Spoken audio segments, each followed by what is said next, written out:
because I have a little bit of time between the last thing and the next thing, I did run a poll recently about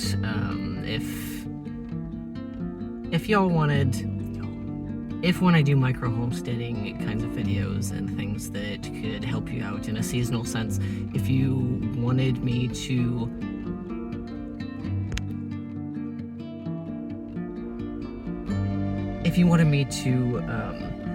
do those videos ahead of time so that you could prepare if it's something that you wanted to try out for yourself and take inspiration from that, you could do it in a seasonally appropriate manner. And I realized that if I'm gonna do that, then I'm already just a smidge behind, because we have already planned some of our seed starting stuff, some of what we're doing in the garden, and subsequent micro homesteady things. So I'm gonna show you just some clips of what I've done for that, and I'm not 100% sure when this video is coming out during the week, but I wanted to at least get a jump on it, so it might be a little bit more of a rough cut. But we did buy a grow light and some very nice organizational trays and stuff for our planning, but we also have a handful of just weird little gooseneck grow lights, and because I know that not everybody has access to just buying a whole kit that's meant for that kind of thing. But if you have access to like a hardware store or just somewhere that might have some grow lights, instead of going for, I wouldn't say what we have is top tier, because eventually I've seen crazy setups where people have like rows and rows and rows of tables. We have one grow light, but it is specialized to do that.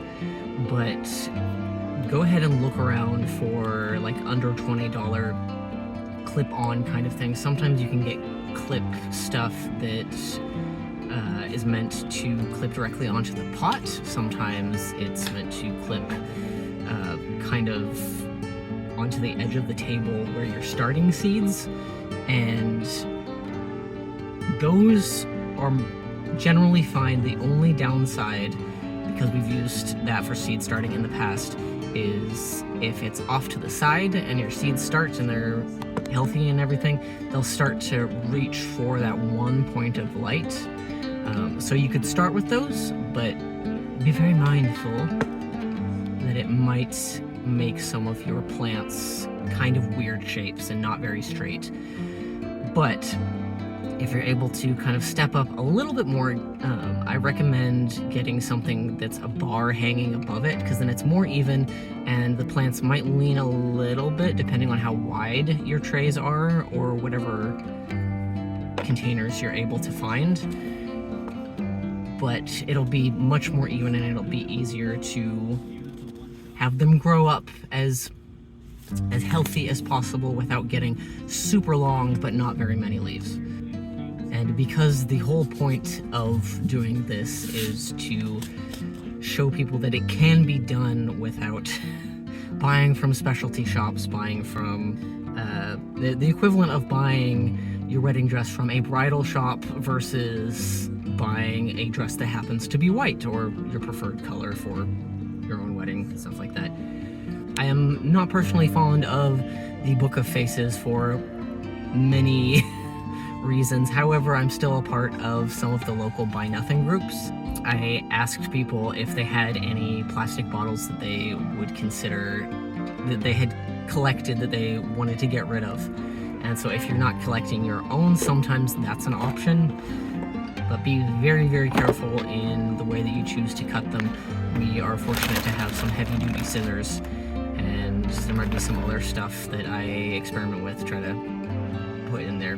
What I'm planning on doing, which you might be seeing a clip of this right now, is just cut off the top, so cut it roughly in half, and then flip the top over so that that is the part where you put the dirt, and then you actually have a cup underneath that's the same size as it, because it's just the other half, and you can put those pretty much anywhere, preferably under the grow light, but that's a good way to, so as long as you have money for like a Gatorade or a bottle of water, as long as it's not too thin where it just crunches, then you have some pots of your own. And as for dirt, I am not very well versed in the specific types from different like ecosystems. We are fortunate to have easy access to a hardware store, so I have seen things that are like ocean floor and forest, this, that, and the other thing, and there's also mixes for like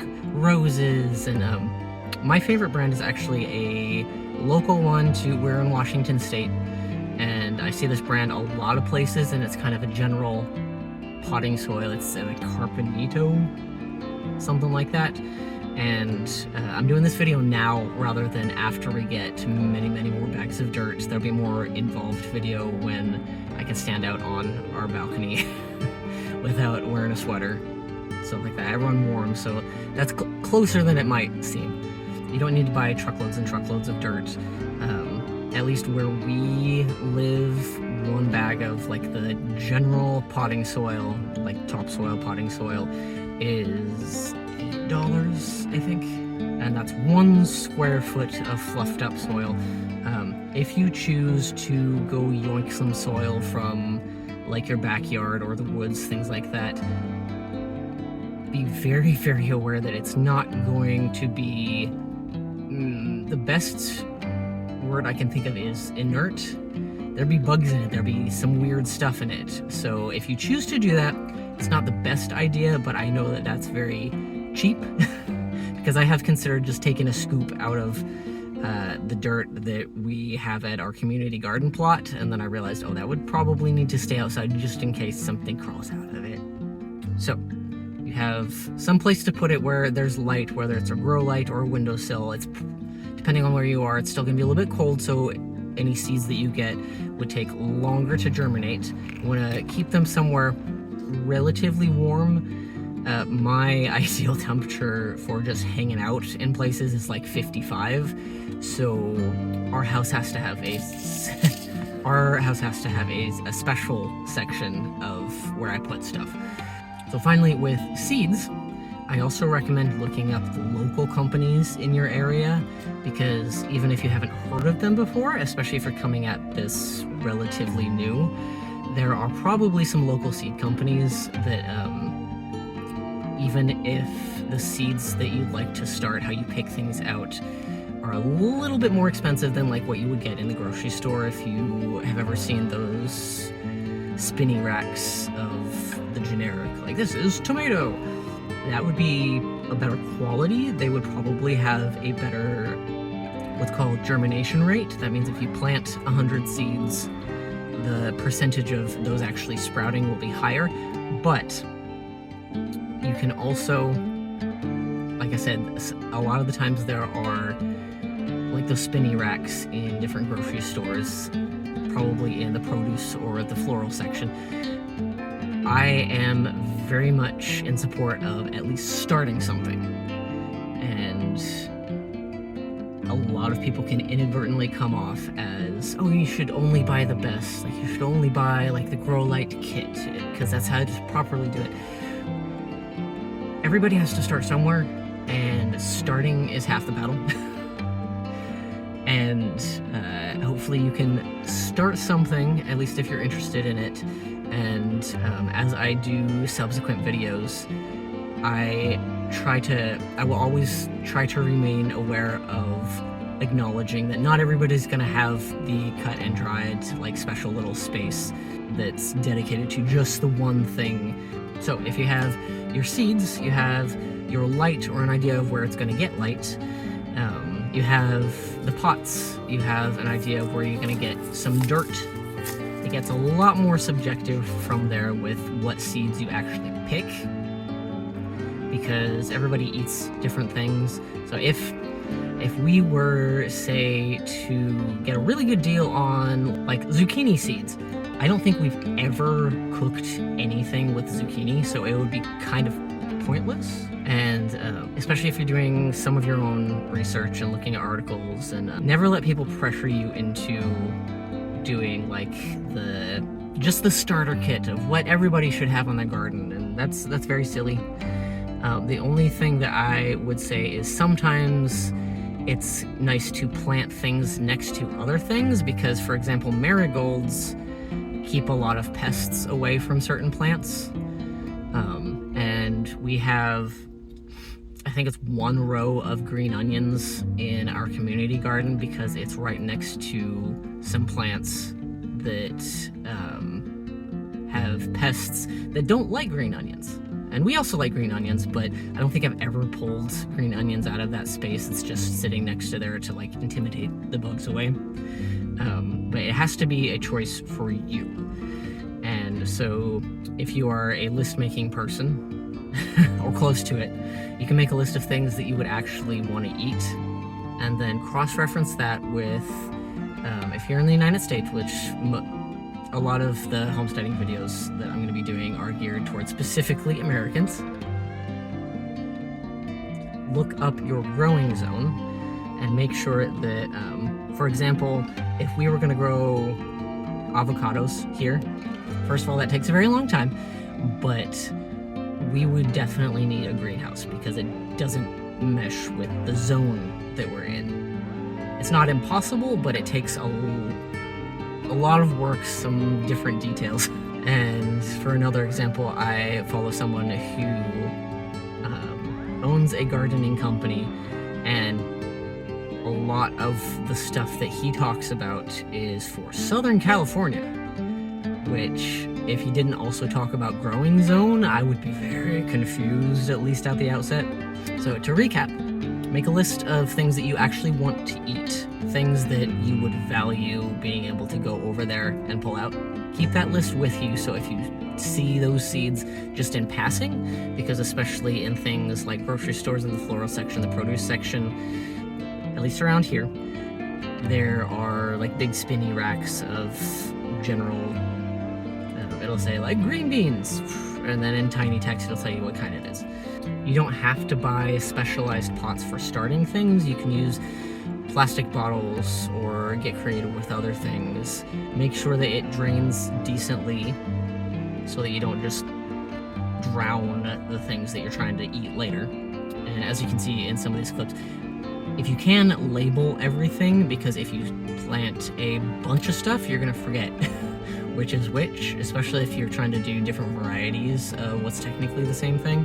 As for dirt, I am not an academic channel. I'm a very hands-on and let's do this and try it kind of thing. Anything that's relatively fluffy, it doesn't have to be specialized for a lot of different things, because what I'm emphasizing here is initiative. The brand that I mentioned, it's very fluffy without having like a lot of crazy extras in it, but not so fluffy that I can tell if there's like any moss or crazy specifically fluffizing stuff. And depending on where you're getting your dirt, you may also be able to ask an employee there if there's good seed starting mix. If you're getting it at a plant nursery, they would probably have recommendations for specifically what you're trying to grow. But in the interests of, hey, let's start something, something generic is fine, and I would not hate you if you just did some scooping in your backyard, but that's probably not the best idea, because sometimes ground dirt is, it doesn't drain very well depending on where you are specifically, but also there may be something living in it that you don't want to bring into your house. So you have your seeds, you have your general plan, and as a footnote, I definitely recommend looking up, use the words companion planting plus whatever it is that you're growing, and it might give you some ideas for things to just let it hang out with that can help its health and everything. And you can put this on bright windowsills, or you can get some kind of grow light where the gooseneck kind can clip onto the edge of the table and then shine directly down on it. And sometimes they also come with timers, so if your seed packets say stuff like 8 hours of sunlight, you can sometimes set it to that. But the best type of grow light is long and narrow, so that things don't really have to reach for it. They might lean a little bit, but they're not going to get Doug Jones-esque. And so you are caught up with roughly where we are. Things have not sprouted yet, unless I go home and there's something surprising. But there are a lot of articles and a lot of channels that I don't want to say are intimidating, but sometimes they beat around the bush, or they have like so many affiliate links. You're like, the vibes are off. I am trying to encourage people to feel capable in starting things like this. Hearing it from someone directly who's doing it at roughly the same time, with a focus in getting results rather than doing it the orthodox way. And so if you'd like to follow along, I am going for some certain numbers that will help me be able to dedicate more time to this. Especially because I am a small channel, I can hopefully answer questions directly, whether in a video or reply back to as many comments as possible. The more time that I can justify putting into this, the more I can give you free information, free how-tos, free tutorials, free updates on stuff. Hopefully there will be some soon. And until then,